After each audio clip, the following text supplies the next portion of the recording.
कमलेश कृष्ण जी आए हैं ना, आगे आइए।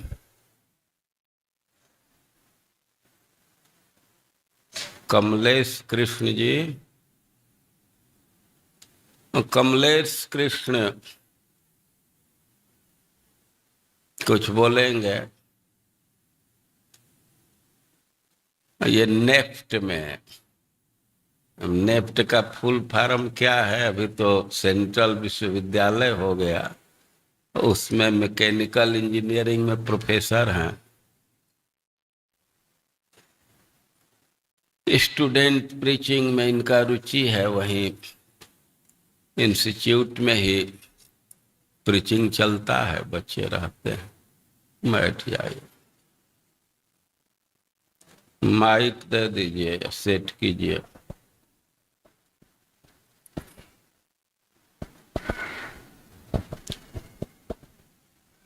वंशाकल्पतरुभ्यश्च कृपा सिन्धुभ्यैव च पतितानां पावनेभ्यो वैष्णवेभ्यो नमो नमः।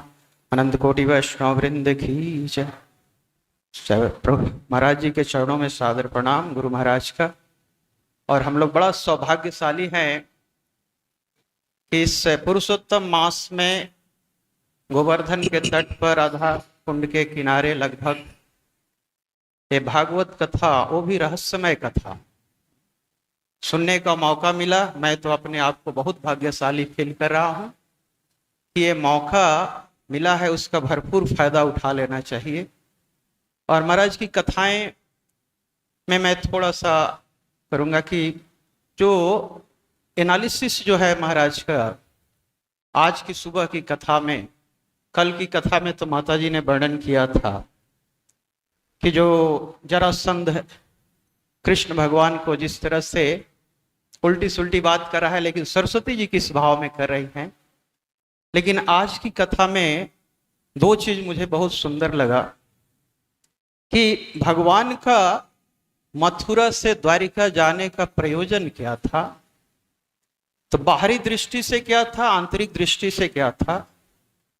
और एक दूसरा, राधा रानी जब कुरुक्षेत्र में आई तो क्या राधा रानी वृंदावन छोड़कर आ गई या छाया रूप में आई?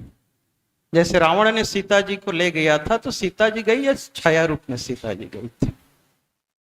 तो ये आंतरिक लीला से हमको अपने ऊपर में शिक्षा क्या मिलती है, क्योंकि दैट हम लोगों को अपने आप में इंप्लीमेंट करने की जरूरत होती है। बाहरी रूप से हम भक्त बने कि अंदर से भक्त बने?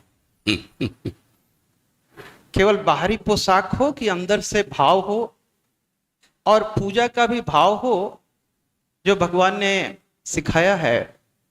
और कथाओं से, महाराज जी की कथाओं से, विवेचना से मालूम पड़ती है कि हमको गूढ़ रहस्यों को जानना है और अपने आप में बदलाव लाना।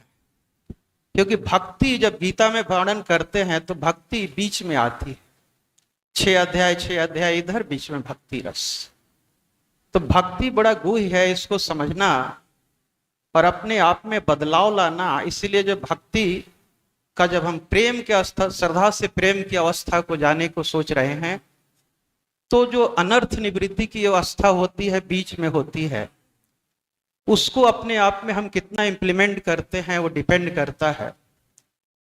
और भगवान को क्या पसंद है, हम बाहरी रूप से उनको प्रसन्न करना चाहते हैं कि अंदर अंदर से प्रसन्न करना? हम अपने आप में संतुष्ट होना है चाहते हैं कि भगवान को संतुष्ट करना चाहते हैं? तो ये भाव जानना बहुत इंपॉर्टेंट है। जब हम कीर्तन करें तो भगवान के लिए कीर्तन करें कि स्वतः सुख के लिए करें? जब भगवान के लिए करेंगे तो ऑटोमेटिक स्वतः सुख भी आ जाएगा। क्योंकि जैसे भोग लगाते हैं तो भोग में भगवान सारे प्रेम डाल देते हैं, वो रस, फिर प्रसाद का भाव आ जाती है। तो हमारे में बदलाव के लिए बहुत, हर सेकंड बदलाव करना है। ऐसे मैं टीचर हूं, लेकिन मटेरियल टीचर हूं, लेकिन स्पिरिचुअली मैं सबसे निम्न कोटि का स्टूडेंट हूं। और सीखने की कोशिश करता हूं, लेकिन बहुत ज्यादा सीख नहीं पाता हूं। इसलिए महाराज जी से रिक्वेस्ट करता हूं कि अपनी कृपा बनाए रखें। और मैं ब्रज में 20 दिन और रुकूंगा ताकि कुछ ग्रहण कर सकूं, उन रहस्यों को ग्रहण कर सकूं। ताकि अपने जीवन में बदलाव ला सकूं। और प्रभुपाद के मिशन जो है, हम लोग कोई ऐसा भक्त नहीं है कि जाकर हिमालय में बैठकर ध्यान करने वाले हैं।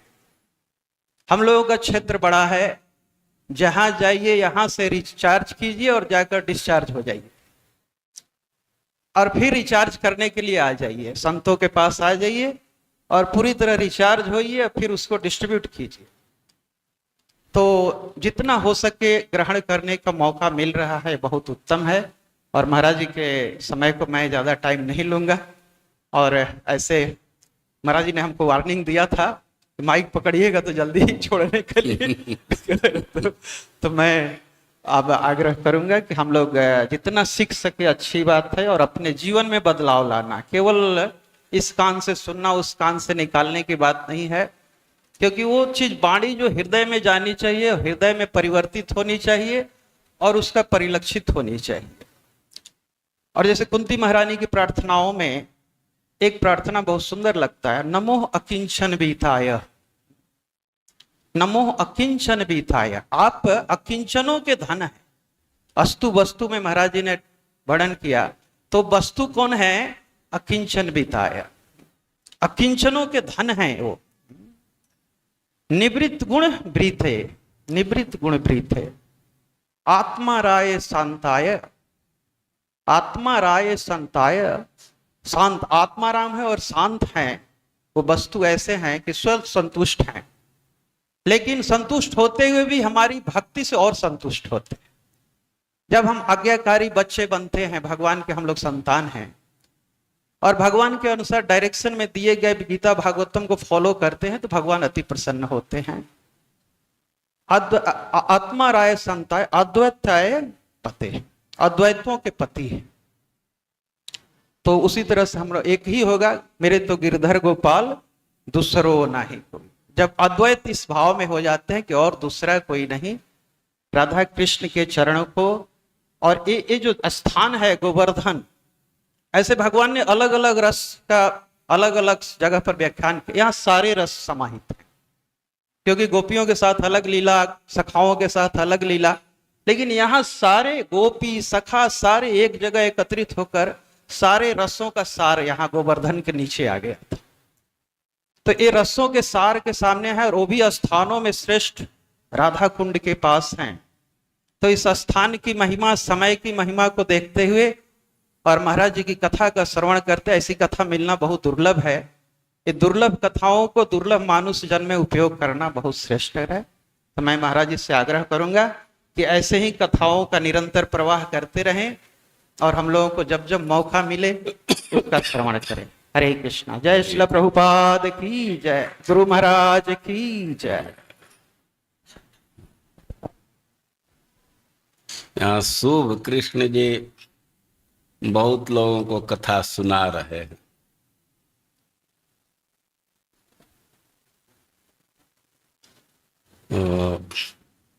सुन भी रहे हैं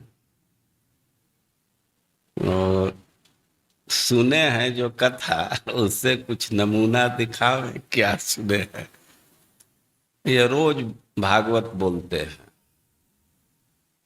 हम जहाँ जाते हैं कुछ ना कुछ इनके स्टूडेंट मिल जाते हैं। यूके में, दुबई में, बर्मा में, भारत में भी किसी शहर में, तो लोग बतलाते हैं कि हम शुभ कृष्ण के क्लास सुनते हैं, बहुत अच्छा बोलते हैं। तो यहाँ क्या सुने, एक दो बात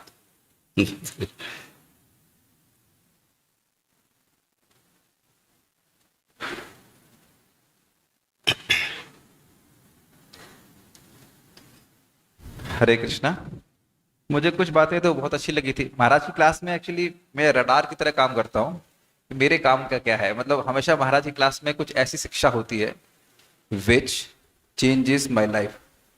जैसे महाराज एक क्लास में बोला था, रोज की गए कार्यों का स्थायी प्रभाव होता है, चेंज माय लाइफ। तो मैं पूरे सत्र में रडार की तरह देखता, तो मेरे काम का क्या है। तो कुछ चीजें हमें बहुत अच्छी लगी, उसको मैं शेयर करूंगा।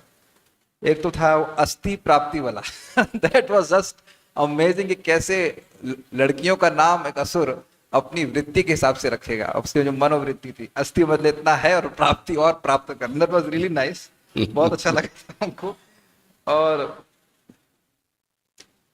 एक बात जो बहुत टच करी थी, जो महाराज प्रश्नोत्तर में दे रहे थे, आसक्ति और स्नेह वाली बात, दैट वाज लाइफ चेंजिंग। कितने लोगों को हम अपने जीवन में, कितने लोगों को सोचते हैं कि हम उनसे प्रेम कर रहे हैं, but when we try to control them, उनको कंट्रोल करना चाहते हैं, उनको अपने साथ रखना चाहते हैं, यद्यपि वो हमारे साथ ना रहना चाहे, तो ये आसक्ति का लक्षण है, ना कि प्रेम का लक्षण। हमको बहुत अच्छा लगा था जो महाराज ने कथा भी सुनाई थी, वो माता थी ना, जो बहुत अच्छा था, हमको वो बहुत अच्छा लगा।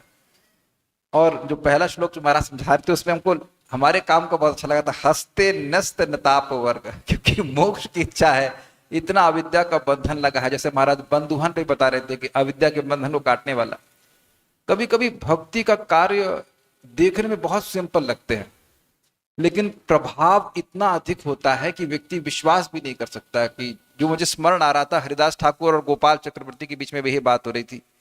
तो वो कहते हैं कि नमाभास से ही मुक्ति मिल जाती है, तो गुस्सा होने लगा, अरे जो मुक्ति करोड़ों करोड़ों जन्मों में भी नहीं मिलती है, वो बहुत प्रयास करने पर नामाभास से कैसे मिल सकती है। लेकिन यही सब बातें हमको बार बार सुननी है कि भगवान के बस प्रणाम करने मात्र से व्यक्ति मोक्ष को प्राप्त कर सकता है, जिसके लिए लोग रगड़ रगड़ करके मतलब साधना करते हैं, फिर भी नहीं प्राप्त होता।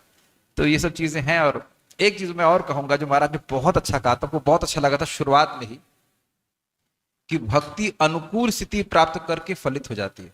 That is very very very interesting. मतलब इसी बात पे परम पूज्य राधा गोविंद महाराज जी की मुझे कथा की बात याद आ रही है कि महाराज कह रहे हैं कि महाराज उसमें कह रहे थे, मैं क्लास में बैठा था, कृष्ण हॉल में क्लास हो रही थी, कि हमें भगवान की बात बोलनी चाहिए, कब किसको कौन सी बात लग जाएगी हम नहीं कह सकते। और महाराज जी का शब्द रिपीट करूंगा, बहुत हमको अच्छा लगा था।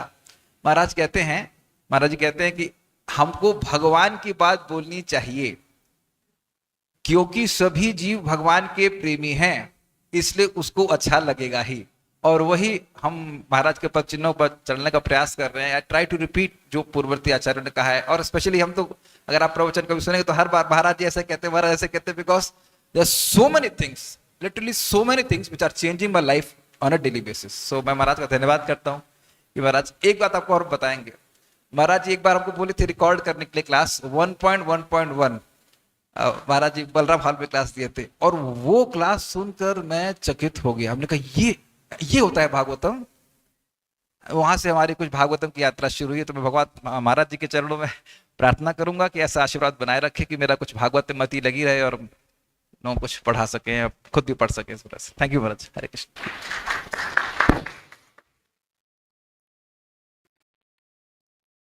हमको श्लोक संन्यास मिनिस्ट्री को भेजना था, वो हमको दिए थे कि इस पर भाषण कीजिए। हमको समस्या लग रही थी कि रूम में टेप रिकॉर्डर के सामने हम बोलेंगे, क्या बोलेंगे। और धर्मात्मा प्रभु से कहा है कि क्लास बलराम हॉल में दे, तो एग्री हो गए। शुभ कृष्ण उसको रिकॉर्ड किए, एडिट करना हो 40 मिनट का होना चाहिए, तो अच्छा से कर दिए थे। ये टेलीकास्ट करने में भी बहुत एक्सपर्ट हैं, टेक्स्ट इत्यादि को भी साथ में डाल देते हैं। अब इस बार कैसे कर रहे हैं हमको नहीं पता है।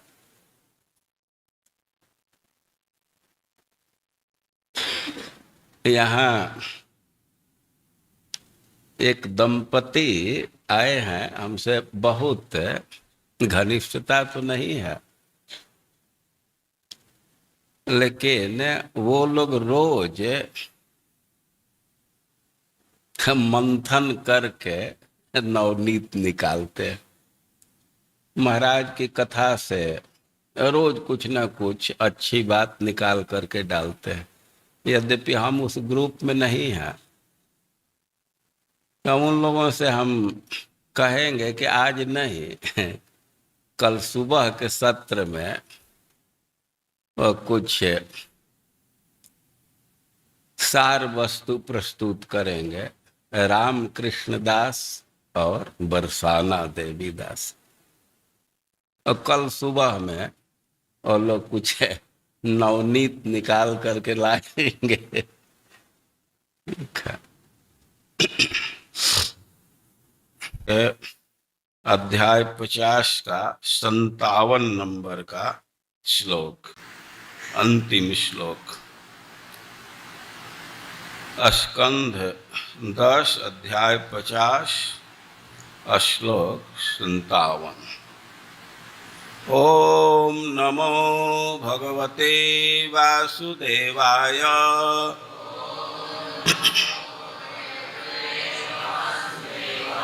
ओम नमो भगवते वासुदेवाय।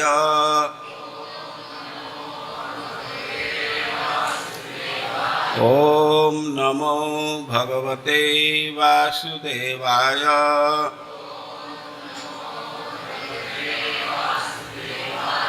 तत्र योग प्रभावेन नीत्वा सर्वजनं हरिः प्रजापालेन रामेण कृष्णः समनुमन्त्रितः निर्जगाम पुरद्वारा पद्ममाली निरायुधः। तत्र योग प्रभावेन नीत्वा सर्वजनं हरिः प्रजापालेन रामेण कृष्णः समनुमन्त्रितः निर्जगाम पुरद्वारा पद्ममाली निरायुधः। तत्र योग प्रभावेन नीत्वा सर्वजनं हरिः प्रजापालेन रामेण कृष्णः समनुमन्त्रितः निर्जगाम पुरद्वारा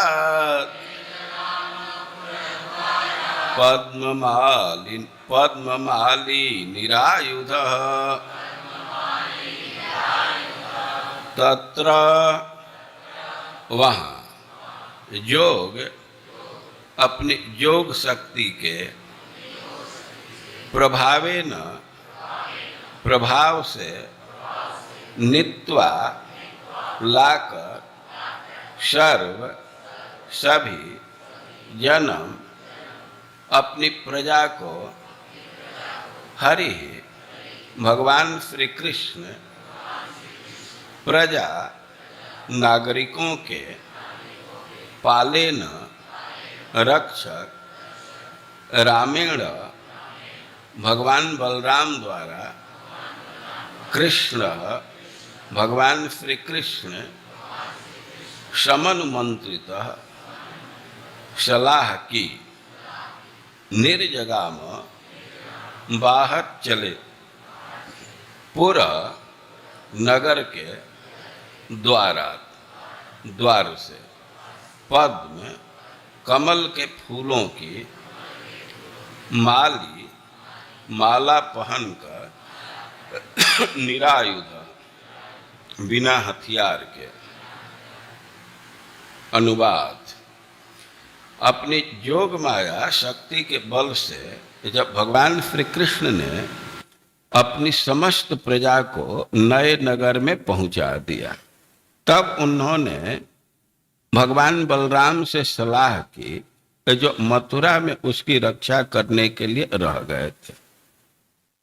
तब गले में कमल के फूलों की माला पहने और बिना हथियार के भगवान श्री कृष्ण मुख्य दरवाजे से होकर मथुरा से बाहर चले गए। तात्पर्य।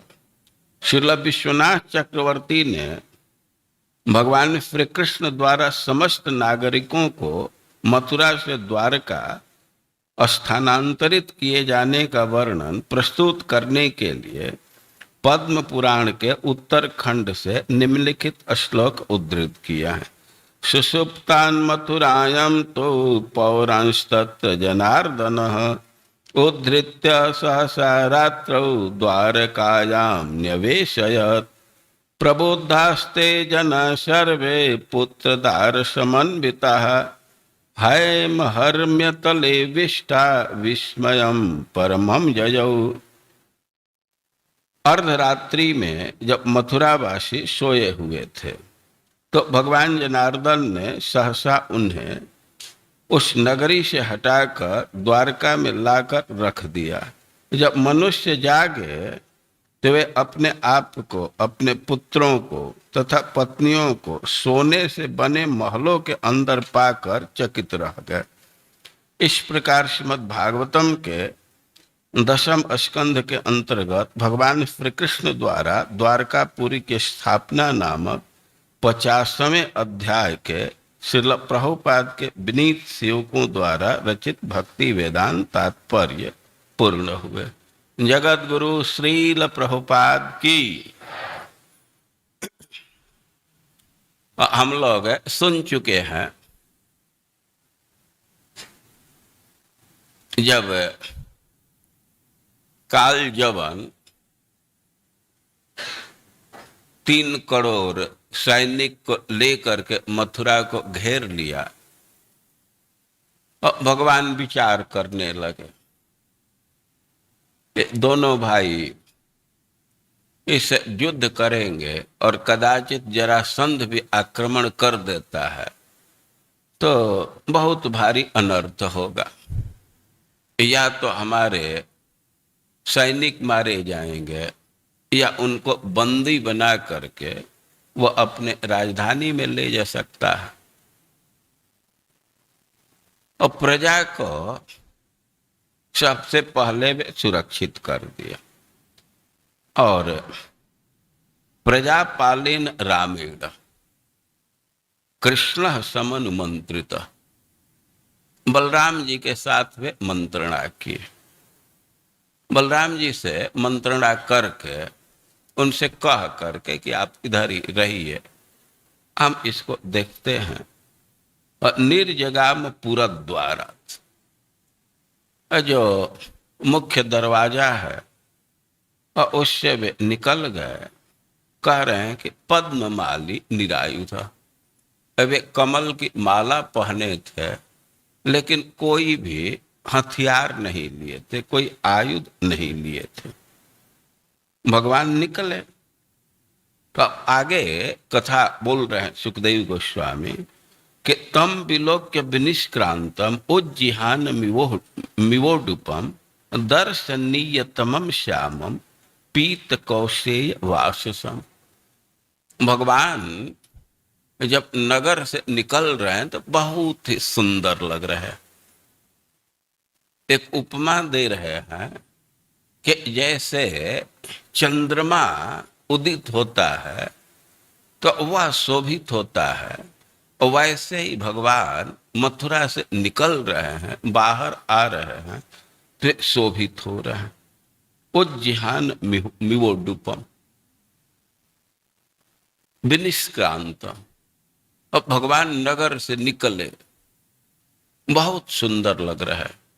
जैसे चंद्रमा आकर्षक लगता है, सुंदर लगता है, वैसे भगवान लग रहे हैं। दर्शनीय तमम श्यामम, भगवान का शरीर सांवला है, मेघ वर्ण के हैं और दर्शनीय वस्तुओं में सबसे श्रेष्ठ, देखने लायक वस्तु में सबसे श्रेष्ठ भगवान, वे परम सुंदर है। पीत कौशेय वाससम, अवे रेशम का वस्त्र धारण किए, वस्त्र पीले रंग का है।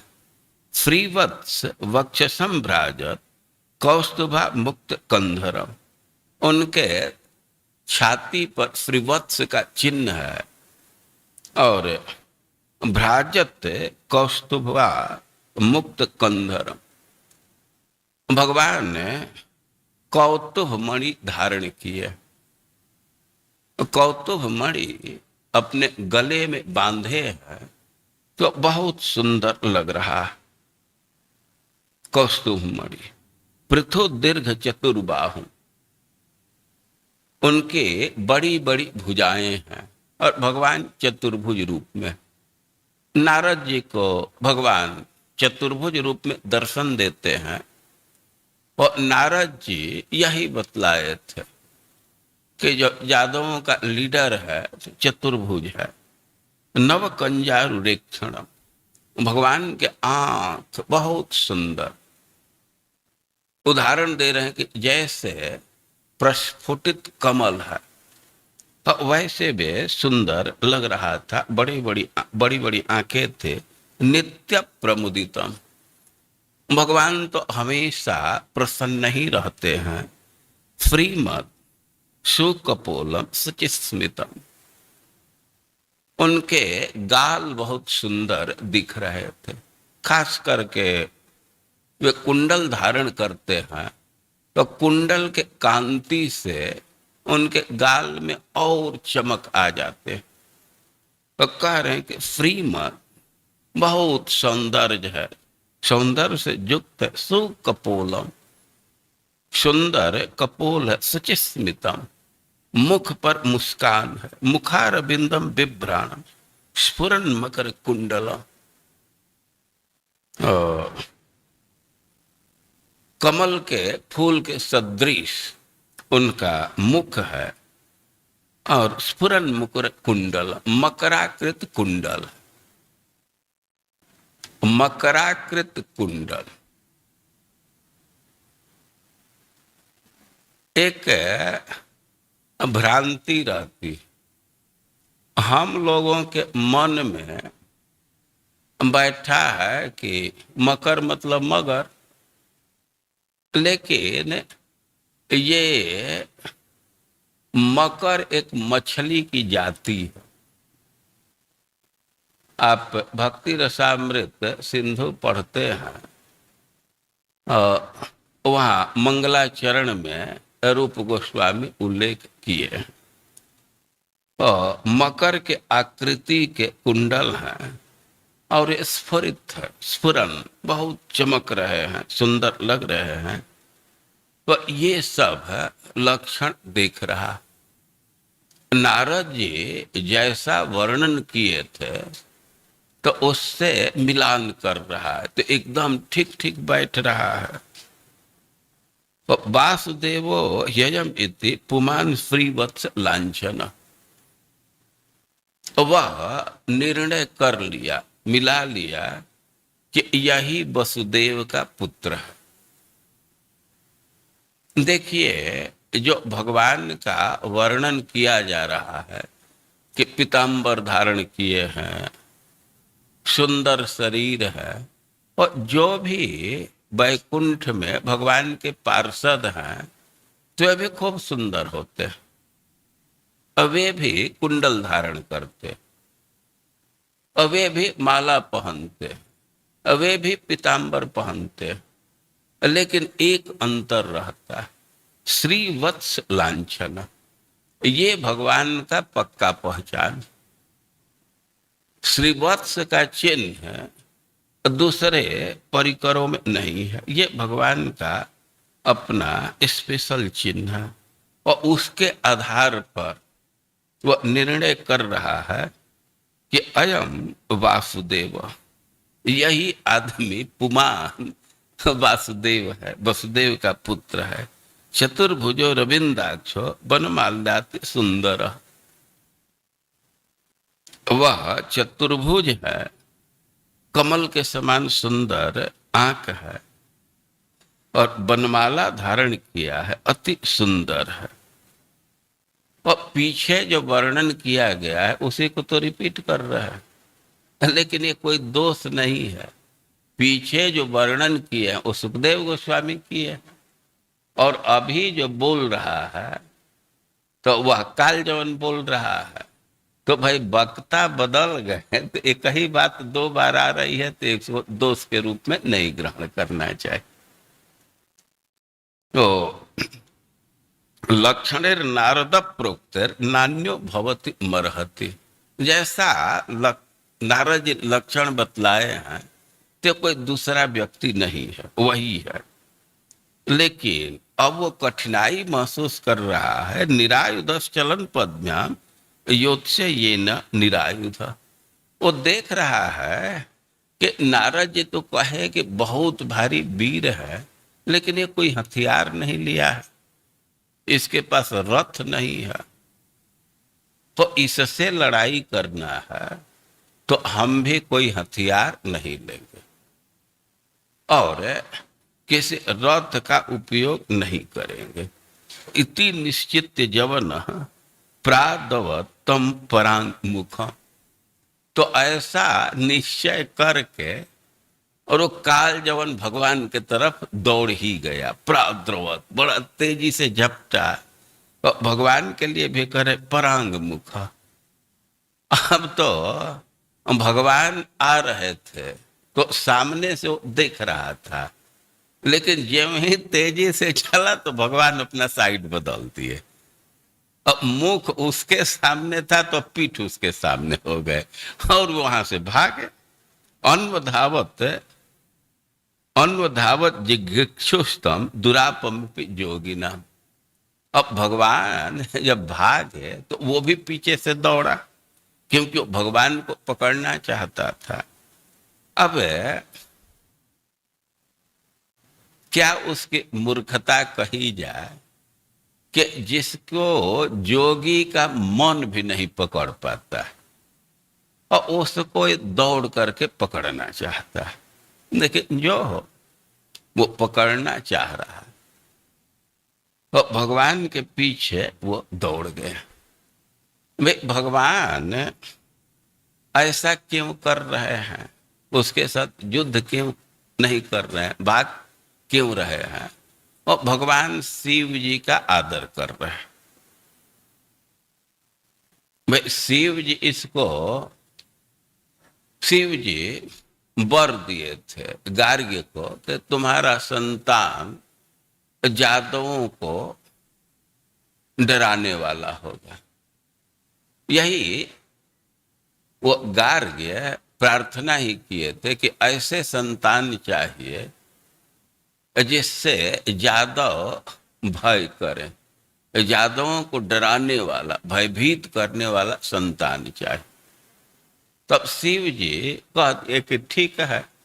तब शिव जी बोल दिए हैं तो उनकी बात यथावत रहे, इसको सत्य करने के लिए भगवान वहां से भागे। एक बात, और भगवान की कोई लीला है तो अनेक कारण होते हैं। अब इनको मुचकुंद जी का भी उद्धार करना है, उनको भी दर्शन देना है। अब शिव जी के बात की रक्षा करने के लिए भगवान निर्णय ले लिए कि इसका वध मैं नहीं करूंगा। हम तो यदुवंश के हैं तो हम तो वध नहीं करेंगे, लेकिन मुचकुंद महाराज से वध करा देंगे। तो भगवान सब योजना कर लिए और भाग रहे, दौड़े तो ये भी दौड़ा। और यह तो पकड़ना चाहता था और जितना ये स्पीड बढ़ाता था तो भगवान भी बढ़ा देते थे। वो दोनों के बीच में हाथ केवल दो हाथ का एक गज होता है, तो दो हाथ का ही अंतर रहता था। तो ये सोचता था कि बस इतना ही दूर है, थोड़ा सा स्पीड बढ़ाएंगे तो पकड़ ही लेंगे।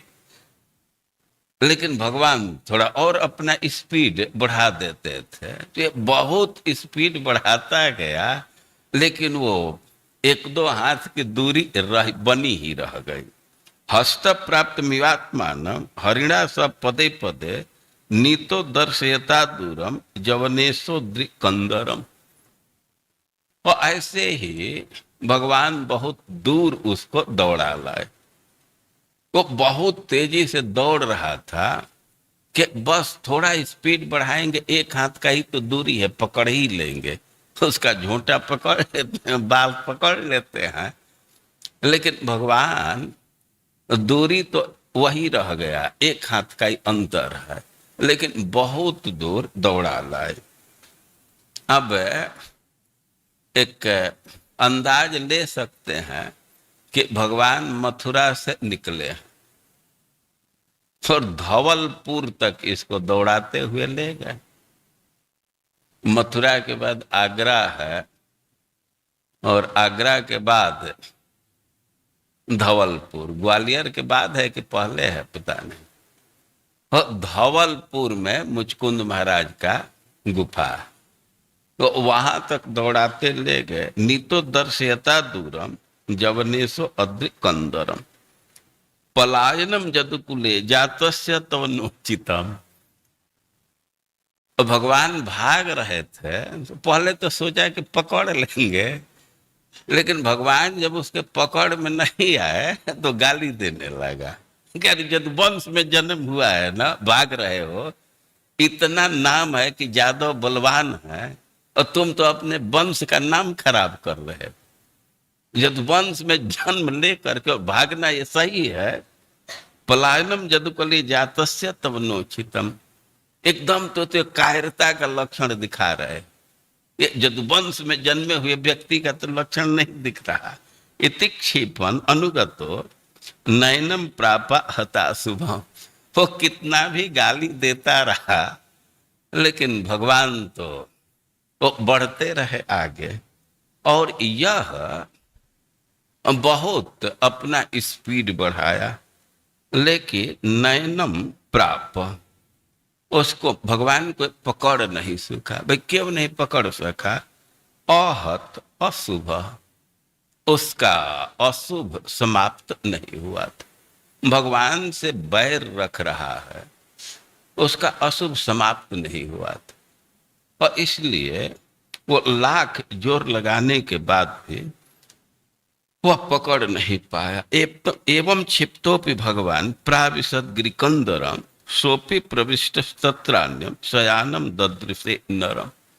वह भले भगवान पर आक्षेप कर रहा था, लेकिन भगवान रुके नहीं, वे भागते रहे और प्राविशद गिरिकंदरम, एक गुफा में वे प्रवेश कर गए।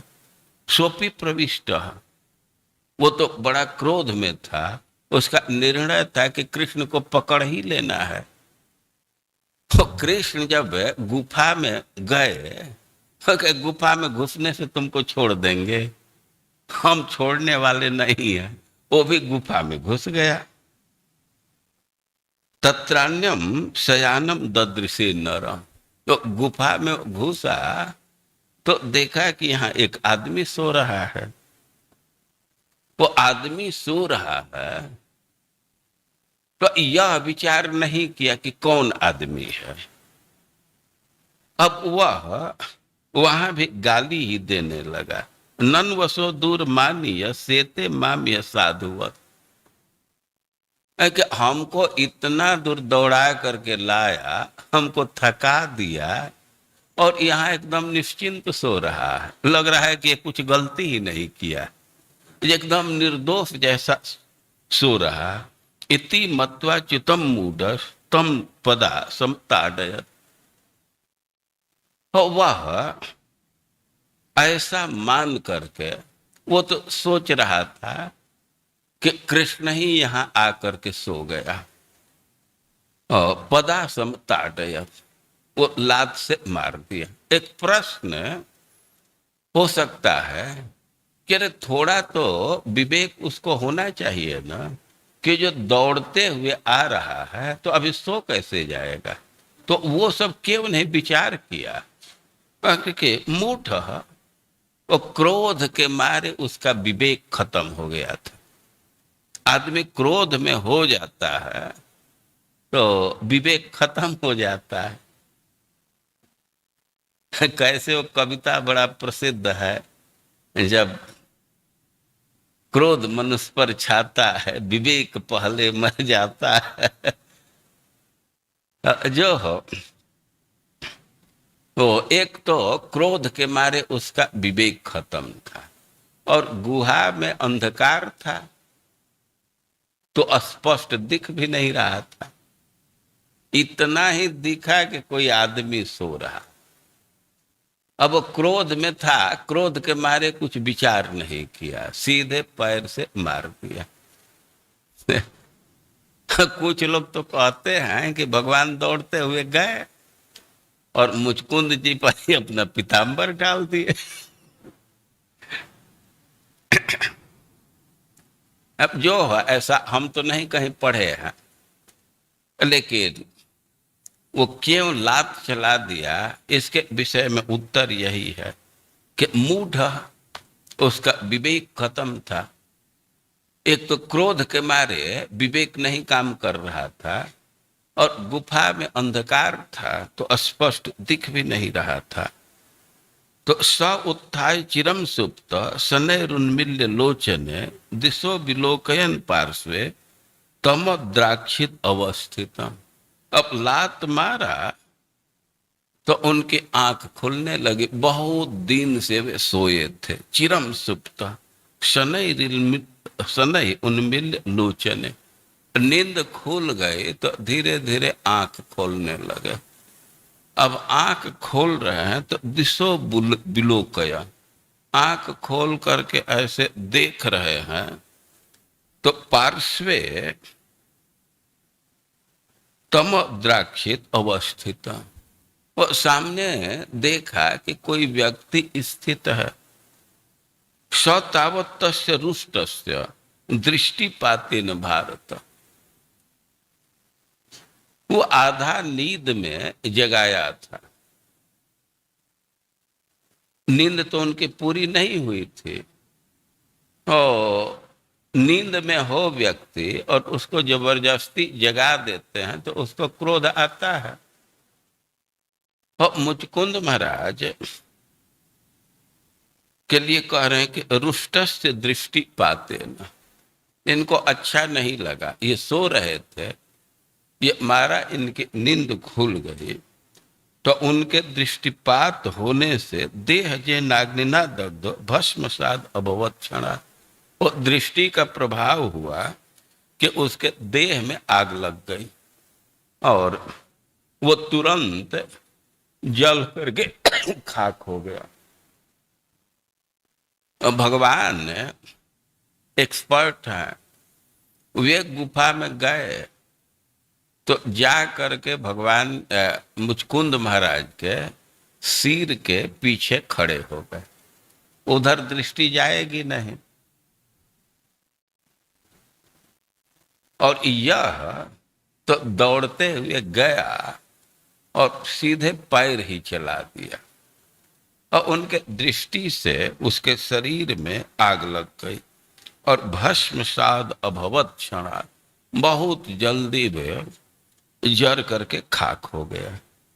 तो ऐसे सुखदेव गोस्वामी काल जवन के विनाश की कथा सुनाए। लेकिन इस बात को सुन करके अब परीक्षित महाराज प्रश्न कर रहे हैं, को नाम स पुमान ब्रह्मन कस किम बीर्ज एव च। अरे भाई, वो कौन व्यक्ति था, किसका पुत्र था और उसका क्या प्रभाव था। कस्मात गुहम गतम शिष्य, वो किस लिए गुफा में जाकर के सोया था। किम तेजो जवनार्दन, जो काल जवन को भस्म कर दिया उसका कैसा तेज था। महाराज परीक्षित मुचकुंद महाराज के विषय में प्रश्न करने लगे।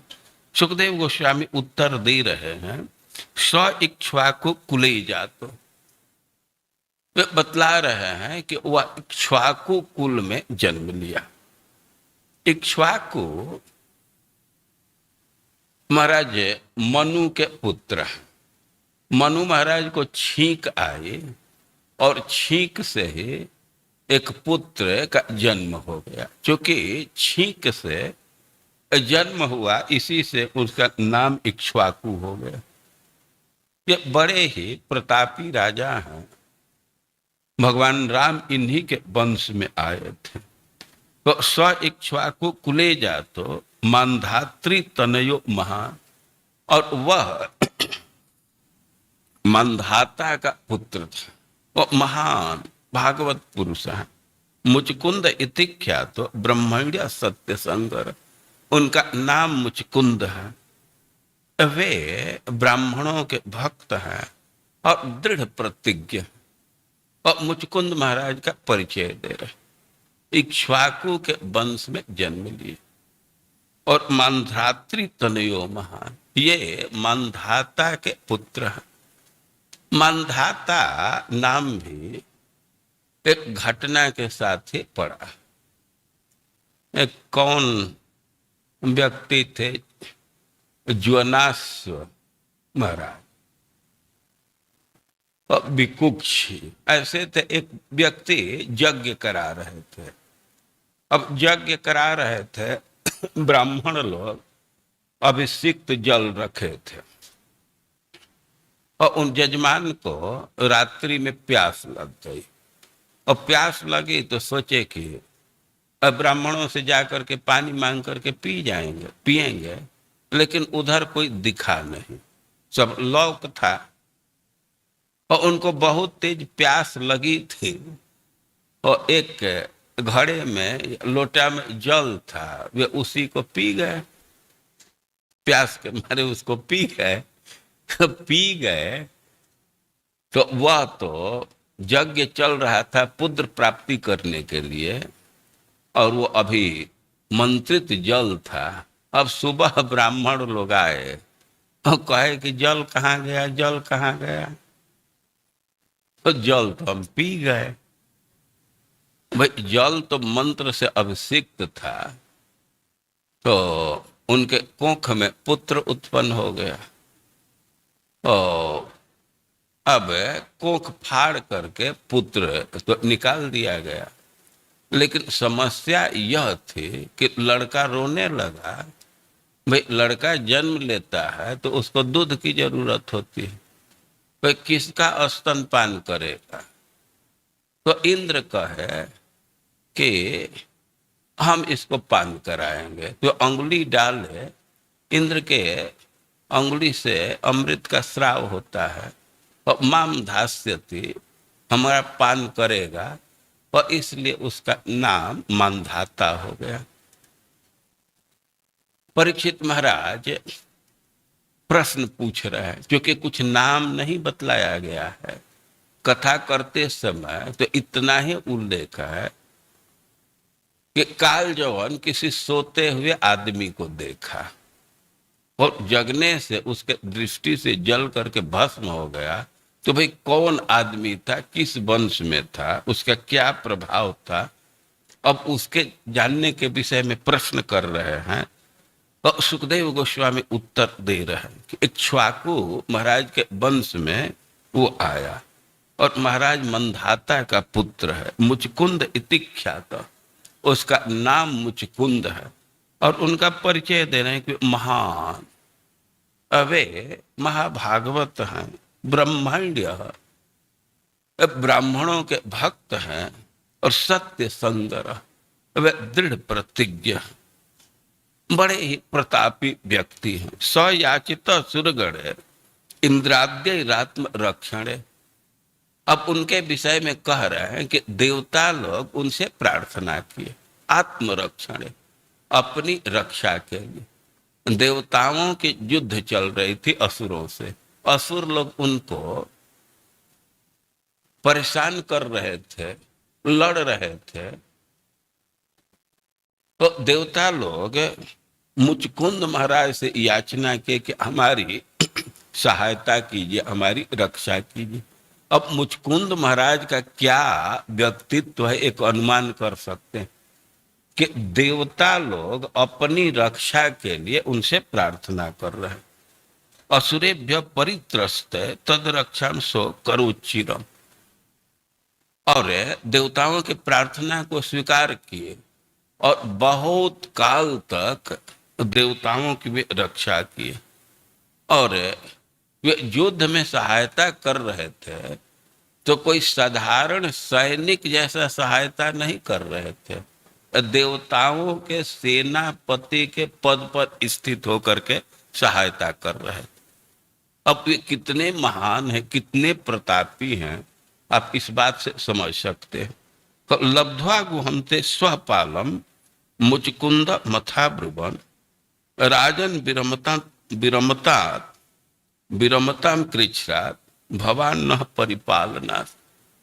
कुछ दिन के बाद कार्तिकेय जी उनको प्राप्त हो गए सेनापति के रूप में। तो देवता लोग मुचकुंद महाराज से कहे कि आप दीर्घ काल तक इस युद्ध के जीवन में रहे हैं, तो आप इस कठिन जीवन से विरत हो सकते हैं, आप विरत हो जाइए। राजन विरमतम कृच्छ्रात भवान परिपालना, आप रक्षा कर रहे हैं तो लड़ाई का जीवन बड़ा कष्ट का है, तो अब आप इससे मुक्त हो सकते हैं। लेकिन वे स्थिति बतलाए कि नरलोकम परित्यज्य राज्यम निहत कंटकम अस्मन पालयतो वीर कामास्ते सर्व उज्जिता। आप तो पृथ्वी छोड़ करके स्वर्ग में आ गए और हमारी सहायता कर रहे। आप भूमंडल पर थे तो राज्यम निहत कंटकम, आपका एक छत्र राज्य था, कोई प्रतिद्वंदी नहीं था, और उसको छोड़ करके आप यहाँ आए, हमारी रक्षा कर रहे थे। लेकिन कामास्ते सर्व उज्जिता, अभी वर्तमान की स्थिति है कि सब कुछ नष्ट हो चुका है, आपके पास जो भी सुविधा थी वो सब नष्ट हो चुकी है। सुता महिष्यो भव तो ज्ञातयो मात्य मंत्रिण, चाहे वो आपके पुत्र हो, रानी हो, पुत्र हो या रानियां हो या संबंधी हो, आपके मंत्री या मुख्य सलाहकार, वो सब समाप्त हो गए हैं। प्रजाश्च तुल्य कालीना नाधुना संति कालिता, कि आप जब राजा थे और उस समय के एक भी लोग इस समय नहीं, उस समय तो अनेक प्रजा थी आपके, लेकिन उस प्रजा में से एक व्यक्ति भी वहां नहीं है। अरे वे कहाँ चले गए? और कह रहे हैं कि कालो बलियन बलिना भगवान निस्वरूप्य, और काल बलवान है और वो तो सबको नष्ट करता रहता। प्रजा काले थे क्रीडन पशुपालो यथा पशु, उदाहरण दे रहे हैं कि जैसे चरवाहा है तो दिन भर गाय को छोड़ता है, गाय चरती है, लेकिन संध्या को गिन गिन करके एक एक गाय को इकट्ठा करके और घर लाता है। तो वैसे ही काल एक एक व्यक्ति को गिन गिन करके खत्म कर देता है, यहां से हटा देता है। तो काल के प्रभाव से एक एक व्यक्ति नष्ट हो गए, आपके समय का कोई भी वहां नहीं है। तो वे लोग तो नहीं मिलेंगे, लेकिन हम लोगों के पास क्षमता है, आपको जो सुविधा चाहिए वो मांग लीजिए, हम सुविधा हम मुहैया कराएंगे, प्रदान करेंगे। बरम वृणिषु भद्रम ते ऋते कैवल्य मध्यन, कि जो आपको सुविधा चाहिए तो वो मांग लीजिए। एक चीज मत मांगिएगा, मुक्ति मत मांगिएगा, कैवल्य मत मांगिएगा, और जो भी मांगना हो मांग लीजिए। मानो मुचकुंद महाराज कहे कि ऐसा शर्त क्यों लगा रहे हैं? कहीं कहीं वर्णन है कि वे मुक्ति ही मांगे। देवता लोग कह दिए कि हम लोग नहीं दे सकते, तो झुंझुला करके कहे तब हमको कुछ नहीं चाहिए, हमको वर दे दो कि हम सो जाए। और कंडीशन डाल दिए, ये अभी दो कि जो जगाएगा सामने पड़ेगा, दर्द हो जाएगा। और देवता कह रहे हैं कि जो आपको इच्छा हो, जो मन में कामना हो मांग लीजिए, एक चीज मत मांगिए, कैवल्य मत। भाई क्यों कैवल्य नहीं? तो कह रहे हैं कि एक एवेश्वर तस्य, कैवल्य का कंट्रोलर, उसका स्वामी तो एक व्यक्ति। बहुत भारी अड़चन, तब तो वहां बहुत लाइन लगेगी ना। एक आदमी मुक्ति देगा, एक काउंटर है, तो बहुत लंबी भीड़, तो नंबर ही जल्दी नहीं आएगा। है कि ना? ऐसी बात नहीं है। भगवान विष्णु रव्यय, केवल भगवान उसके स्वामी हैं। अरे भाई, तो भगवान के पास पहुंचेंगे कैसे? अच्छा, हमारे पहुंचते पहुंचते तब तक तो खत्म ना हो जाए। कई एक बार ऐसा होता है। हमको एडमिशन लेना था हाई स्कूल के बाद, क्वींस कॉलेज में गए फार्म लेने के लिए। अब फार्म क्लर्क बांट रहे थे, मैं पहुंचा तब तक फार्म ही खत्म। फिर दूसरे दिन वो लोग दिए। देवता लोग कह रहे हैं कि मुक्ति मत मांगिएगा, उसका तो बस एक जगह कंट्रोल। तो किसी किसी के मन में हो सकता है कि लाइन लंबी लगेगी, हो सकता है कि स्टॉक भी खत्म हो जाए, लेकिन वे कह रहे हैं कि भगवान विष्णु रव्यय। विष्णु का अर्थ सर्वव्यापक। भगवान से कोई कहीं से अप्रोच कर सकता है, एक काउंटर नहीं, सब जगह भगवान उपलब्ध है। अब सब जगह से वो बंटने लगे तो स्टॉक ही खत्म हो जाएगा। कि ना ना, अव्ययम। ये भगवान के यहाँ कुछ खत्म नहीं होता है। तो देखिए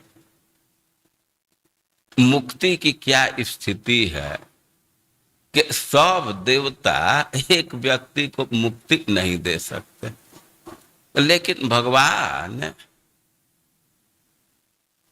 से कोई अप्रोच करे, भगवान की शरणागति स्वीकार करे, तो भगवान किसी व्यक्ति को कहीं से मुक्ति दे सकते। तो देवता और भगवान के क्षमता में बहुत भारी अंतर।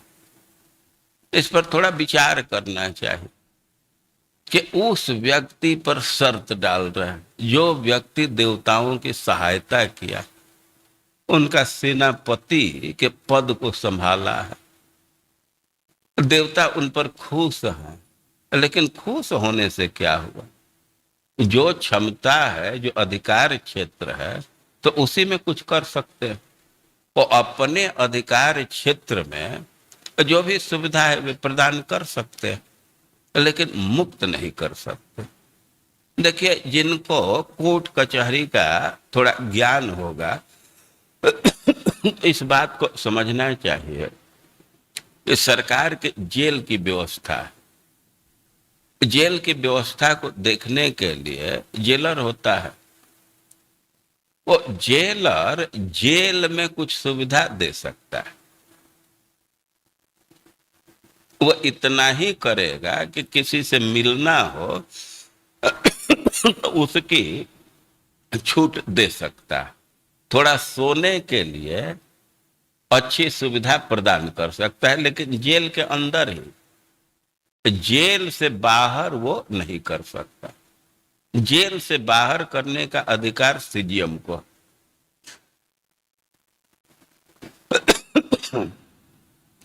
सीजीएम को अधिकार है, चीफ जुडिशियल मजिस्ट्रेट। अब विभाजन है तो उसी के अंडर एसीजीएम होते हैं। अनुमंडल में एसीजीएम तो वो भी देते थे, लेकिन पावर सीजीएम का, उसके बिहाफ पर एसीजीएम काम करे जो करे। तो देवता यहाँ सुविधा प्रदान कर सकते हैं। इस भौतिक संसार में कुछ सुविधा है तो उस सुविधा को प्रदान कर सकते हैं, लेकिन एक व्यक्ति को भी मुक्त नहीं कर सकते। ये देवताओं का लिमिटेशन है। तो कह रहे कि एक विश्वरस्तस्य भगवान विष्णु रव्य। वे मुक्ति का कंट्रोल तो एक व्यक्ति के पास है, लेकिन वे बड़े सक्षम व्यक्ति। भगवान वो सब शक्ति से युक्त है और विष्णु व्यापक है और अव्यय, उनमें कोई कमी नहीं होती। भगवान किसी को मुक्त कर सकते। आप कृष्ण कर्णामृत का श्लोक सुने, हस्ते न्यस्त नताप वर्ग, वे हाथ में रखते हैं। ये जो प्रणाम किया मुक्ति की ओर, देर न हो, वो हाथ में रखते हैं। इस बात को मैं समझाया था। कुछ लोग एकदम हाथ में रखते हैं, दक्षिणा देने में देर न हो और पहले से लिफाफा बना करके पॉकेट में रखते हैं। तो भगवान हाथ में रखते हैं, वे परम उदार है। अपने हाथ में नहीं, एक व्याख्या है कि हस्ते न्यस्त नत, जो उनके शरणागत भक्त है उनके हाथ में भी दे देते हैं कि तुम भी मुक्त कर सकते हो। तो वे परम उदार व्यक्ति। भगवान सर्वव्यापक है, विष्णु है। भगवान से कहीं से भी संबंध जोड़ सकते हैं। कोई व्यक्ति किसी समाज में हो, भगवान उसके लिए दूर नहीं है। प्रहलाद महाराज अपने साधुओं को उपदेश दे रहे हैं तो ये कह रहे हैं, कोटि प्रयास सुरबालका हरे उपासने। भगवान की उपासना में क्या अधिक प्रयास है? बहुत अधिक प्रयास नहीं है। अरे केवल उपासना के संकल्प करें तो सब सुविधा भगवान दे देते। हमारे संकल्प में कमी है, मन में दुविधा है तो कहते हैं कि बड़ा समाज में बाधा। समाज में बाधा नहीं है, वो आपके मन के दृढ़ता में कमी है। मन दृढ़ है तो समाज के लोग सहयोग करने लगते हैं। ऐसा देखा जाता है कि कोई व्यक्ति भक्ति करना चाहता है, अब उसका संकल्प दृढ़ है तो प्रारंभ में हो सकता है कि समाज के लोग विरोध करते हैं, लेकिन वही लोग बाद में सहयोग करने लगते हैं। हम लोग देखे हैं कि कोई भक्ति कर रहा है, दीक्षा लिया, प्याज लहसुन न खाने का संकल्प कर लिया और कुछ दिन रिश्तेदारी में गया तो कुछ लोग उपहास करते, तो अब ये नया बखेड़ा किए, ये नहीं खाएंगे, वो नहीं खाएंगे। लेकिन वही व्यक्ति बाद में वो बड़ा तत्पर, साधु जी आ गए, इनके लिए सब अलग व्यवस्था चाहिए, वो पहले उनके लिए सब व्यवस्था कर देते हैं। तो मन में कमी होती। भगवान के उपासना में कोई कठिनाई नहीं, वे सब जगह सुलभ है। उसी श्लोक में करें सख्य रसेस देहिना, भगवान एक एक प्राणी के मित्र हैं और वे हृदय में छिद्रवत स्थित, आकाश के समान स्थित है।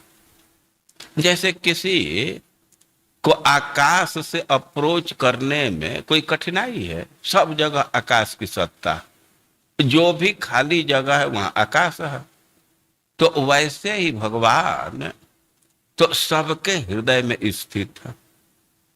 तो भगवान दूर नहीं है, भगवान बिल्कुल निकट है और उनकी आराधना बहुत आसानी से की जा सकती। कोई प्रयास, बहुत प्रयास नहीं है, कोटि प्रयास, थोड़ा प्रयास करना पड़ता है, अपने संकल्प को दृढ़ करना पड़ता है और दूसरा बहुत प्रयास नहीं है। यहाँ देवता लोग भगवान का परिचय दे रहे हैं कि विष्णु है, वे सर्वव्यापक है। कोई भी व्यक्ति कहीं से उनसे संपर्क कर सकता है। बहुत आदमी मुक्ति मांगने लगे तो कोई कहेगा कि तब स्टॉक में खत्म हो जाए कि ना अव्यय। भगवान में कोई कमी नहीं आती। भगवान का स्वरूप है कि सर्वम ददाति, वे सब कुछ प्रदान करते। अपने भजन करने वाले सब कुछ उसके इच्छा के अनुसार देते हैं और उतना ही नहीं, आत्मानम अपि, अपने को भी दे देते हैं। अभी प्रश्न होगा कि अपने को दे देंगे तब तो दूसरे को कैसे देंगे? एक व्यक्ति को दे दिए। तो अक्रूर जी की उक्ति है, जो कह रहे हैं कि अपचयोपचयान जस्य, वहां उपचय और अपचय नहीं। ऐसा नहीं है कि भगवान एक व्यक्ति को कुछ दे दिए तो अब दूसरे को नहीं दे सकते। भगवान से ये संसार निकला है, संसार में सब सुविधा है। यह सब सुविधा से युक्त है, जीने खाने के लिए किसी प्रकार की कोई कमी नहीं है, इसी से इसको पूर्ण कहते हैं। लेकिन भगवान का संपर्क स्वरूप है कि पूर्णस्य पूर्णमादाय पूर्णमेवावशिष्यते। ये भगवान से पूर्ण निकला है, लेकिन भगवान में कोई कमी नहीं है।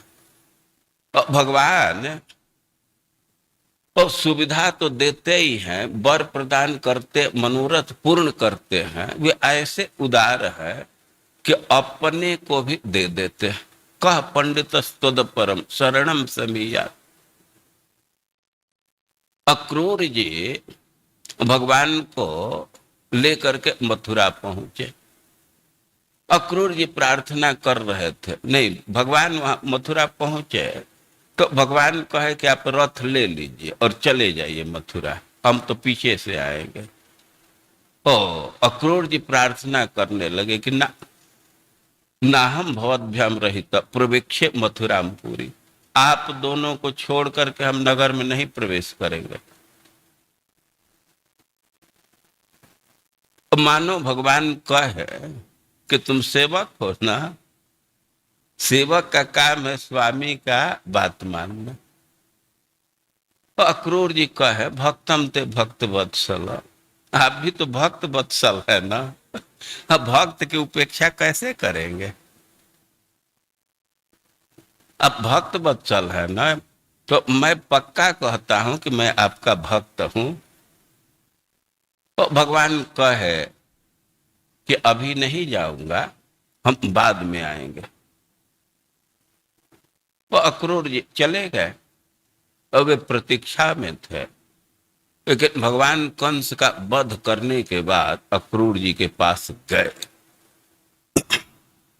अक्रूर जी बहुत प्रसन्न हो गए, भगवान की स्तुति करने लगे कि आज हमारा बस्ती धन्य हो गया, हमारा घर पवित्र हो गया, हमारा जीवन सफल हो गया।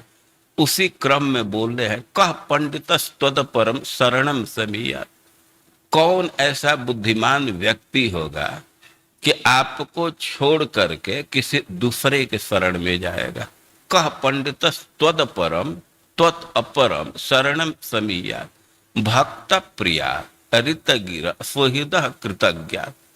आप भक्तों को बहुत प्रिय है। देखिए, जब तक प्रियता का संबंध नहीं है तो व्यक्ति उधर उपसर्पण नहीं कर पाता, पहुंच नहीं पाता। और भगवान वो माँ से भी अधिक प्रिय है। कोई छोटा सा बच्चा है तो माँ के पास उसको जाने में कोई संकोच नहीं। भक्त प्रिया, भगवान भक्तों को बहुत प्रिय है, या भक्त बहुत प्रिय है भगवान को। भक्त प्रिय ऋत गिर। और भगवान सत्यवादी हैं, और जो बोलते हैं तो उस पर रहते हैं। भगवान का वचन बदलता नहीं। अब एक बार जो उनके शरण में गया तो भगवान उसकी रक्षा करते ही। अरित गिरा, और सामान्य रूप से भी उनकी बात सत्य है। और जिस चीज के लिए वे व्रत ले ले तो वो तो कभी हटने वाला नहीं। भाई सामान्य जीवन में और व्रत के जीवन में अंतर होता है। आप इसका अनुभव एकादशी के दिन कर सकते हो। और दूसरा दिन है तो अब 9 बजे तो एकदम प्रसाद के लिए आतुर व्यक्ति होने लगता है। लेकिन एकादशी के दिन है तो प्रसाद की इच्छा ही नहीं होती है, अन्न की इच्छा ही नहीं होती है। और क्योंकि वो संकल्प लिया है, व्रत किया है, तो व्रत में अंतर हो जाता है। और भगवान तो ऐसे ही सत्य वचन है लेकिन भक्तों की रक्षा के विषय में तो व्रत लेकर के रखे। वे घोषणा किए हैं कि शक्र देव प्रपन्नाय तवास्मि इति याचते अभयम सर्वदा तस्मै ददामि इति व्रतम मम। एक बार कोई कह दिया कि हे नाथ मैं आपका हूं, शरणागति स्वीकार किया और वचन से भी कह दिया कि हे नाथ मैं आपका हूं, अभयम सर्वदा तस्मै, वो एक बार ऐसा कहा, लेकिन भगवान सदा सर्वदा रक्षा के लिए तैयार रहते। भगवान घोषणा करें कि ये हमारा व्रत। अक्रूर जी कह रहे हैं कि भक्त प्रियादृत गिर शहीद। अब एक एक व्यक्ति के हितैषी है। जब तक हित की भावना न रहे तो सब प्रकार से सक्षम होने पर भी उससे लाभ क्या मिलेगा। अरे बहुत बहुत व्यक्ति हैं कि उनके पास बहुत बहुत धन है, लेकिन सुहृद नहीं है तो उनका धन तो हमारे काम में कुछ आएगा नहीं। कृतज्ञात, कभी कभी व्यक्ति किसी की भावना को समझ ही नहीं पाता। अब भावना को ही नहीं समझ पा रहा है तो सहायता क्या करेगा। लेकिन भगवान के लिए कह रहे हैं कि कृतज्ञ, वो एक एक कृत्य को जानते हैं। भगवान का स्वरूप है कि सेवा मनागपि कृता बहुधा उपैति। कोई व्यक्ति थोड़ा भी सेवा करता है तो उसको बहुत मानते हैं वे। उस सेवा प्रकट की बात नहीं है। कोई संकल्प करता है सेवा के तो उसका भी भगवान प्रति उत्तर देते हैं। अब सुबह सुन रहे थे कि नाग पत्नियां भगवान की सेवा करनी चाहते थे, उनको गिफ्ट देना चाहते थे। अब वे परिवार के बंधन में रह करके भगवान के पास नहीं गए, लेकिन भगवान उनके पास आ गए। तो वे संकल्प को भी जानते हैं। और सर्वान ददाति भजतः सुहृदो भी कामा।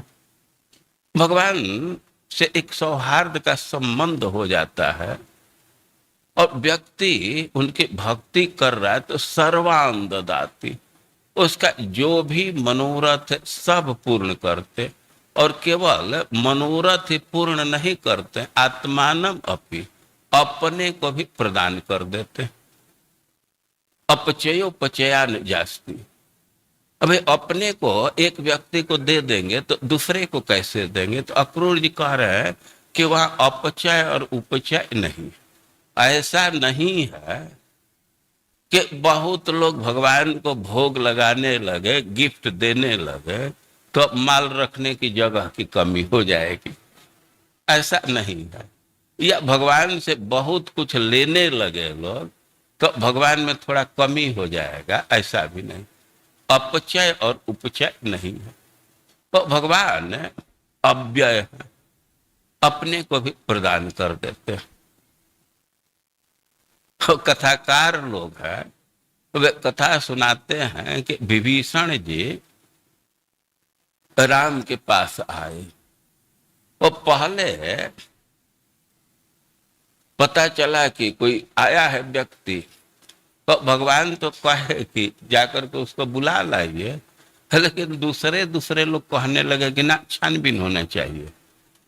वो शत्रु पक्ष से आ रहा है, लंका से आ रहा है, तो छानबीन होना चाहिए, कैसा व्यक्ति है, क्या है। फिर हनुमान जी उनको लेकर के आए, तो भगवान के पास वे आए, प्रणाम किए, तो संबोधन के लंकेश। भगवान उसी समय लंका का राज दे दिए। तो कोई कहने लगा कि ये शरण में आया तो इसको लंका का राज दे दिया, रावण आ जाएगा तो क्या करेंगे, अब उसको कैसे देंगे। तो भगवान कहे कि रावण आ जाए, इसको लंका का दिया है ना, अयोध्या का उसको दे देंगे, इसमें क्या कठिनाई। तो भगवान बहुत उदार है और वहां कोई कमी नहीं, अव्यय है, किसी को भी मुक्त कर सकते। तो भगवान तो इंडिविजुअल मुक्ति देते ही हैं, कभी कभी थोक में मुक्त कर देते हैं। प्रहलाद महाराज को कहे कि जो इच्छा हो मांग लो, तो मुक्त होना। वो वर्णन करने लगे कि संसार में बड़ा दुख है, सब लोग तो कोल्हू में जैसे पेरा जाता है, ईख को जैसे वो मील में पेरते हैं, वैसे वे जन्म मृत्यु में मर रहे हैं, इससे मैं दुखी हूं। नहीं, ये स्थिति है। मानो भगवान कहो तुमको मुक्त कर देते हैं, कहे कि ना, हमको तो अपनी कोई चिंता नहीं है, तो मुक्त करना है तो पूरे ब्रह्मांड को मुक्त कर दीजिए। तो कहे कि ठीक है, कोई बात नहीं। तो एक प्रहलाद महाराज की इच्छा को देख करके भगवान पूरे ब्रह्मांड के जीवों को मुक्त कर दिए, और मुक्ति देने में बहुत उदार है। तो देवता लोग कह रहे हैं कि भाई मुक्ति मत मांगना, मुक्ति तो एक व्यक्ति के कंट्रोल में। हाँ, ये जरूर है, वे सर्व सुलभ है, सर्व व्यापक है, अव्यय है और सर्व समर्थ से युक्त है। एवं मुक्त सवै देवान अभिवंद्य महाजसा असहिष्ट गुहाविष्ट निद्रया देव दत्तया। ओ मुचकुंद महाराज से ऐसे प्रस्ताव रखे देवता लोग, तो वे भी देवताओं को प्रणाम किए और वहां से आकर के असहिष्ट गुहाविष्ट, वो गुहा में प्रवेश करके सो गए। ये निद्रा का वर देवता लोग दिए थे। अब वे लोग कहे थे कि जो निद्रा में विघ्न डालेगा तो आपके दृष्टि पड़ते हुए जल जाएगा। तो इस घटना को बतला रहे हैं। यवने भस्म सान्निते भगवान सातोतर सब आत्मानम दर्शयामास मुचकुंदाय धीमते। जब काल जवन भस्म हो गया, काल जवन को भगवान भस्म करा दिए, आत्मानम दर्शया। इसके बाद वे सामने गए। पहले भगवान सिर के साइड में खड़े थे। काल जवन जब पूरा पूरा जल गया तो सामने आए, मुचकुंद महाराज को दर्शन दिए। अब मुचकुंद महाराज की दृष्टि भगवान पर पड़ी। तमालोक्य घनश्यामम पीत कौशेय वाससम। मुचकुंद महाराज देख रहे हैं कि शरीर बिल्कुल सांवला है, मेघ के समान। पीत कौशेय वाससम, पीतांबर धारण किए हैं, रेशमी पीत वस्त्र धारण किए हैं। श्रीवत्स वक्षसम, उनके छाती पर श्रीवत्स का चिन्ह है। भ्राजत कौस्तुभेन विराजितम, ये कौस्तुभ चमक रहा है और उसको ये धारण किए हैं तो बहुत सुंदर लग रहे हैं। चतुर्भुजम, चार भुजा में है। रोचमानम वैजयंत्याच मालया, अब बहुत रंग के माला को पहने हैं और बहुत सुंदर लग रहे हैं। चारु प्रसन्न बदनम, सुंदर मुख, अति प्रसन्न है। स्फुरन मकर कुंडलम, उनके कुंडल, कानों के कुंडल झलमला रहे हैं। प्रेक्षणीय निर्लोकस्य सानुराग स्मितेक्षणम, वे देखने लायक हैं, दर्शन के योग्य हैं, सबसे सुंदर हैं और अनुराग के साथ वे मुस्कुरा रहे।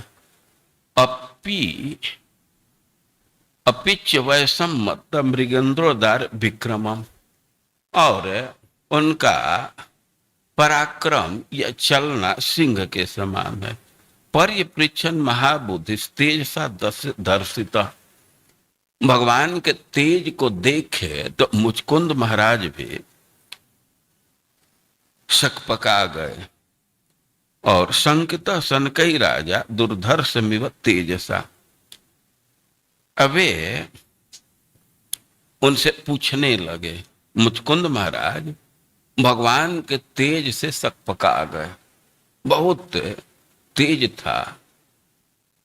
भगवान के शरीर से ऐसी कांति निकल रही थी, ऐसा तेज निकल रहा था कि गुहे का अंधकार दूर हो रहा था। तो उनके तेज से पराभूत होकर के पूछने लगे, को भवानी संप्राप्त विपने गिरि गहवरे। मुचकुंद महाराज पूछ रहे हैं, आप कौन हैं? और यहाँ ये घने वन में कैसे आप आ गए? पद्भ्याम पद्म पलाशाभ्याम विचरसी उरुकंठ के। मैं तो बहुत आश्चर्य देख रहा कि आपके चरण वो कमल के समान कोमल है, और यह जो वन है, जंगल है उरुकंठ के, इसमें तो बहुत कांट कुश है। वो ऐसे चरण से निरावरण आप भ्रमण कर रहे हैं, आप कौन हैं? तो भगवान तो अभी उत्तर नहीं दिए, लेकिन उनके तेज को देख करके मुचकुंद महाराज विकल्प कर रहे हैं, किम तेजस्विनम तेजो, जो भी तेजस्वी पुरुष हैं तो उनके तेज का घनीभूत रूप आप हैं। भगवान वा तेजो भगवान वा विभावसु, कि आप अग्निदेव हैं, कि आप सूर्य हैं, कि चंद्रमा हैं, कि महेंद्र हैं, कि कोई दूसरा लोकपाल है। वो ऐसे विकल्प कर रहे हैं। भगवान अभी चुप हैं, तब तक वे अपने से कहने लगे, मन्ये त्वाम देव देवानम त्रयाणम पुरुषर सब यद बाध से गुहाध्वंतम प्रदीप प्रभया था। हम आपके तेज से समझ गए कि आप देवताओं में श्रेष्ठ विष्णु। भाई कैसे समझ गया? क्योंकि आपके तेज से इस गुफा का अंधकार दूर हो रहा है। जैसे दीपक से अंधकार दूर होता है, वैसे आपके तेज से इस गुफा का घना अंधकार दूर हो रहा है। ओ हम सुनना चाहते हैं, सुश्रुतताम अव्यलिकम अस्माकम और स्वजन्म कर्म गोत्रम व कथ्यताम यदि रोचते। हम आपके नाम जानना चाहते हैं, आपका परिचय जानना चाहते हैं। तो यदि आप बुरा न माने तो अपना परिचय बतलाइए। मुचकुंद महाराज पूछ रहे हैं कि आप अपने कर्म बतलाइए, और हम सुनना चाहते। तब तक मुचकुंद महाराज को यह स्मरण हुआ कि हम तो समुचित व्यवहार नहीं कर रहे। पहले वे कहने लगे, वयम तो पुरुष व्याघ्र एक स्वाका छत्र बंधव। सदाचार यह है कि किसी से परिचय पूछना है तो पहले अपना परिचय बतला करके पूछना चाहिए। लोग सदाचार का कभी कभी पालन नहीं करते। कुछ कुछ सदाचार होता है, किसी को प्रणाम किए और जिसको प्रणाम कर रहे हैं जो बड़ा है, उसका कर्तव्य है कि कुछ समाचार पूछे और उसके लिए अवसर देना चाहिए। कुछ लोग प्रणाम भी करते हैं, धड़ाधड़ प्रश्न भी पूछने लगते हैं। और किसी के परिचय पूछने का नियम यह है कि पहले अपना परिचय बतला करके तब उससे परिचय पूछना चाहिए। और मुचकुंद महाराज तो भगवान के तेज को देख करके सकपका गए थे। तो घबराहट में उनका परिचय पूछे कि अब बतलाइए किस गोत्र के हैं, आप अपना जन्म बतलाइए, कहाँ जन्म हुआ, अपना उपलब्धि बतलाइए। लेकिन उनको तब तक स्मरण आया कि पहले अपना परिचय देना चाहिए। तो अपना परिचय देने लगे कि वयम तो पुरुष व्याघ्र ऐक्ष्वाका छत्र बंधव। वे कह रहे हैं कि हम लोग क्षत्रिय हैं, बहुवचन में बोल रहे हैं। यह शिष्टाचार है, यह नम्रता का लक्षण है कि हम लोग तो क्षत्रिय हैं, इक्ष्वाकु कुल में जन्म लिए। मुचकुंद इति प्रोक्तो यौवनाश्वात्मज प्रभो। लोग हमको मुचकुंद कहते हैं। हम युवनाश्व के पुत्र मंधाता के पुत्र हैं। अपना परिचय दिए। अब अपना परिचय देने के बाद अपने विषय में और बतला रहे। चिर प्रजागर श्रांतो नृदयापतेन्द्रिय सयस्मिन बिजने कामम केना पायो केना प्यो उत्थापितो अधुना। वे कहे कि हम तो युद्ध के जीवन में थे, तो बहुत दिन तक जागते रहे, चिर प्रजागर श्रांत। आदमी सोता है तो उसका थकान दूर हो जाता है, लंबे समय तक सोए न तो थका थका दिखता है।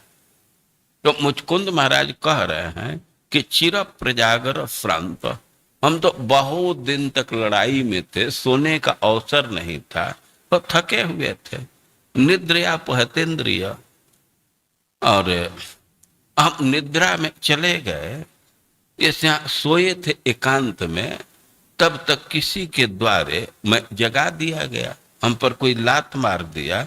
सोपी भस्मीकृतो नूनम आत्मीय नैव पापमना, कि वो जल गया, वो अपने पाप से जल गया। हम कोई जलाने का संकल्प नहीं किए थे, हम तो सोए थे, थके हुए हैं, लेकिन वो अपने पाप से जल गया। अनंतरम भवान श्रीमान लक्ष्य तो मित्र सातन। अब उसके बाद आप यहां दिख गए तो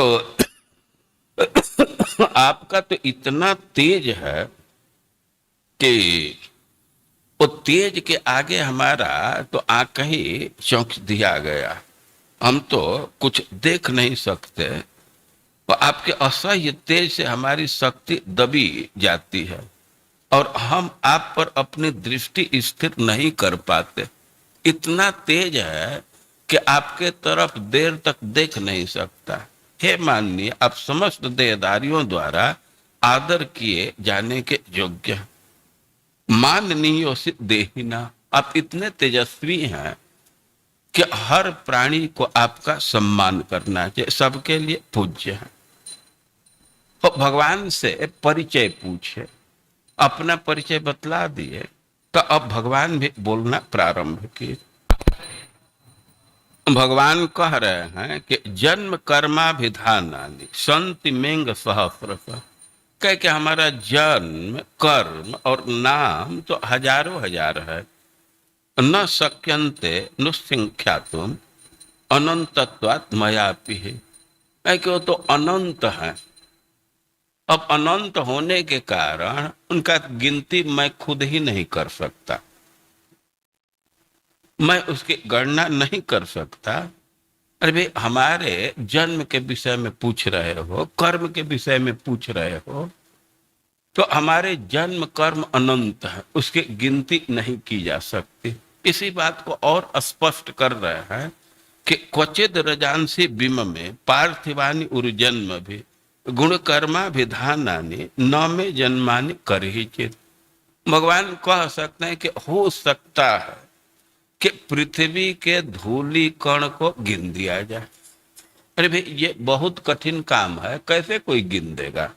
तो कह रहे हैं कि उर्जन्म भी एक जन्म में नहीं गिन पाएगा, तो हो सकता है कि कोई एक जन्म उस पर लगावे तो गिन दे।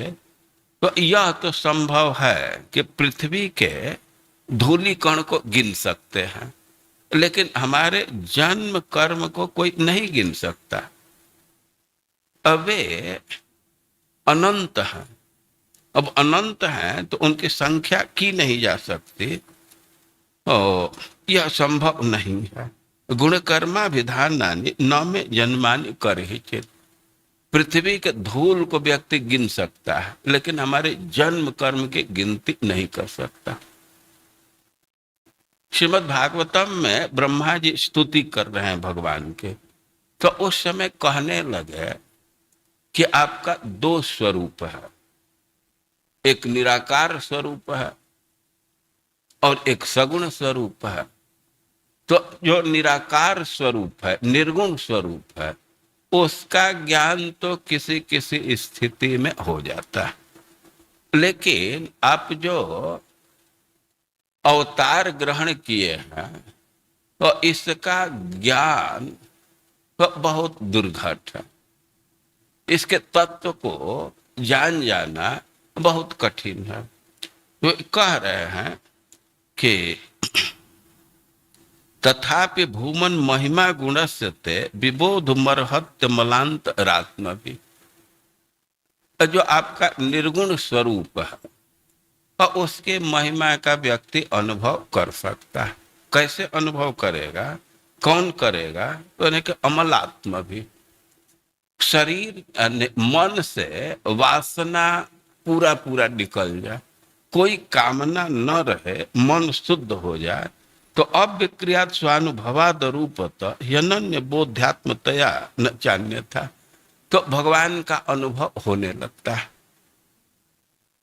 कोई कामना न रहे, मन बिल्कुल शुद्ध हो जाए, तो कोई आवरण नहीं रहेगा। भगवान तो दूर हो जाते हैं अहम मम के आवरण से। अहम मम पूरा पूरा समाप्त हो जाए तो भगवान का अनुभव होने लगेगा, क्योंकि चित्त तदाकार हो जाएगा। अभी तो विषयाकार है, अब विषय का पूरा पूरा वहां से निष्कासन कर दिया जाए तो चित्त तदाकार हो जाएगा, तो भगवान का अनुभव होगा, ब्रह्म का अनुभव होने लगेगा। लेकिन गुणात्मनस्तेपि गुणान विमातुम हितावतीर्ण से ईशिरस्य, कि कौन व्यक्ति है कि जो आप अवतार लिए हैं तो केवल गुण की गिनती कर दे। गुण का विश्लेषण करना और उसका आस्वादन करना वो तो बहुत दूर की बात है। गुणात्मनस्तेपि गुणान विमातुम हितावतीर्ण से ईशिरस्य, कौन ऐसा व्यक्ति है कि उसको पूरा पूरा गिनती कर दे? उस व्यक्ति में से कह रहे हैं कि काले न जैरवा विमता सुकल्प भूपांसवा के मिहिका द्विभाष। कोई व्यक्ति ऐसा संभव है कि कोई व्यक्ति पृथ्वी के धूल को गिन लिया, भूपांसव, पृथ्वी के धूल कण को गिन लिया। भाई कैसे गिन लेगा? कठिन काम है।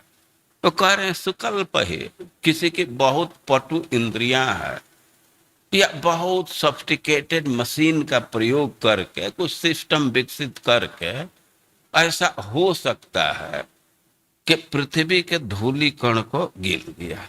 और 6 मिहिका, आकाश में कितने ओस कण है उसकी गिनती कर लिया। भाई आप लोग ओस देखते हैं ना, सितंबर से ही यहाँ लगभग प्रारंभ हो जाता है, मार्च तक चलता है। आप फील्ड में चले जाइए तो घास के पत्ते पर, फसल के ऊपर कितने कितने ओस कण हैं। और इस जो ओस कण सामने देख रहे हैं इसकी बात नहीं कह रहे हैं, ओस तो आकाश से ही आता है ना। वो कह रहे हैं कि कोई उसके स्टॉक को ही गिन लिया, वो कितना स्टॉक है तो गिनना कठिन है। लेकिन सुकल्प ही, मान लीजिए कि बहुत पटु इंद्रिय है या कोई सिस्टम विकसित कर दिया और पृथ्वी के धूली कण को गिन लिया और आकाश में कितने ओस कण हैं उसकी गिनती कर लिया, और द्विभाष नक्षत्रों से कितने किरण निकल रहे हैं। देखिए जो भी नक्षत्र हैं तो एक सेकंड में अनेक किरण निकल जाते हैं। इतना तेजी से किरण निकल रहे हैं क्यों पता नहीं चल रहा है कि एक एक करके निकल रहा है, लेकिन किरण निकलते रहते हैं। जो भी फिजिक्स जानते हैं, लाइट के सिद्धांत को जानते हैं तो समझ सकते हैं। तो कोई व्यक्ति गिनती कर लिया कि आकाश में तारे हैं तो उनसे कितने ये किरण निकल रहा है। तो ऐसे व्यक्तियों में भी जो धूली कण गिन लिया है, आकाश के ओस कण को गिन लिया है और नक्षत्रों के किरण को गिन लिया है, ऐसे व्यक्ति में कौन है जो सगुण भगवान के, जिन पर गुणों पर जिनका नियंत्रण है, जो अवतरित है, इस संसार में आए हैं, तो उनके गुण का गिनती कर ले। यह असंभव है, नहीं किया जा सकता। और भगवान अपना परिचय दे रहे हैं कि यह संभव है कि पृथ्वी के रज कण को जो गिन लिया है, लेकिन वह हमारे जन्म कर्म की गिनती नहीं कर सकता। तो हम तो जन्म लेते रहते हैं और ऋषि लोग उसको वर्णन भी करते रहते हैं लेकिन अंत नहीं पाते हैं। लेकिन आप पूछ रहे हैं मैं जो रिसेंट का जन्म कर्म है उसके विषय में बतलाते हैं। जो अभी रिसेंट है तो एक दो को बतला देते हैं। जो कह रहे हैं कि विज्ञापितो विरंचे न पुराहम धर्म गुप्त है। कुछ दिन पहले ब्रह्मा जी प्रार्थना किए धर्म की रक्षा के लिए, पृथ्वी के भार को दूर करने के लिए, तो अवतीर्णो जदुकुले गृह आनक दुंदुभे, और मैं वसुदेव जी के घर अवतार लिया। तो इसी से लोग हमको वासुदेव कहते हैं, वसुदेव का पुत्र हूं तो इसलिए हमको वासुदेव कहते हैं। काल नेमिर हतः कंस प्रलंबाद्यास्य सदृश अयम च जवनो दग्ध राजन स्थित तिग्म चक्षुषा। कहे कि कर्म के विषय में पूछ रहे हैं।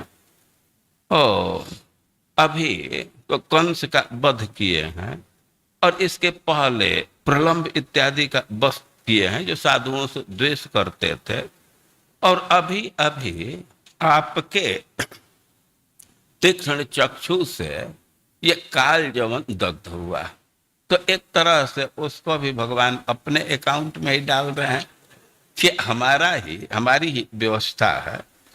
तो यह तो अभी अभी जला है। सोहम तवानुग्रहार्थम गुहा मेता उपागत प्रार्थित प्रचुरम पूर्वम त्वयाहम भक्त वत्सल। कि वही मैं इस गुहा में आया हूं।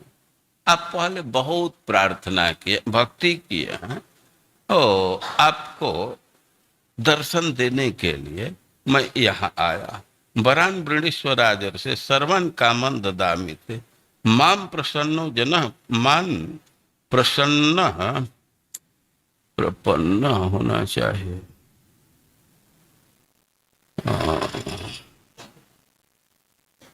कश्य न भूयर्हति सोचितम, कि जो आपके मन में इच्छा हो तो उसको मांग लीजिए। जब मैं प्रसन्न हो जाता हूं तब शोक का कोई अवसर नहीं रहता। तो ऐसे जब भगवान अपना परिचय दिए तो इत्युक्तस्तम प्रणम्याह मुचकुंदो मुदान्वित। भगवान उनको मुचकुंद महाराज उनको प्रणाम किए और समझ गए कि यही नारायण देव हैं। गर्गाचार्य के वाक्य स्मरण करके वे समझ गए कि तो भगवान हमारे सामने प्रकट हो गए। अब भगवान प्रकट हैं तो प्रणाम होकर के उनकी स्तुति करने लगे, उनसे कुछ प्रार्थना करने लगे और प्रार्थना के क्रम में इस संसार के स्थिति का भी वर्णन कर रहे हैं। तो मुचकुंद महाराज भगवान के सामने क्या क्या बोल रहे हैं और इसको हम लोग आगे सुनेंगे। हरे कृष्णा।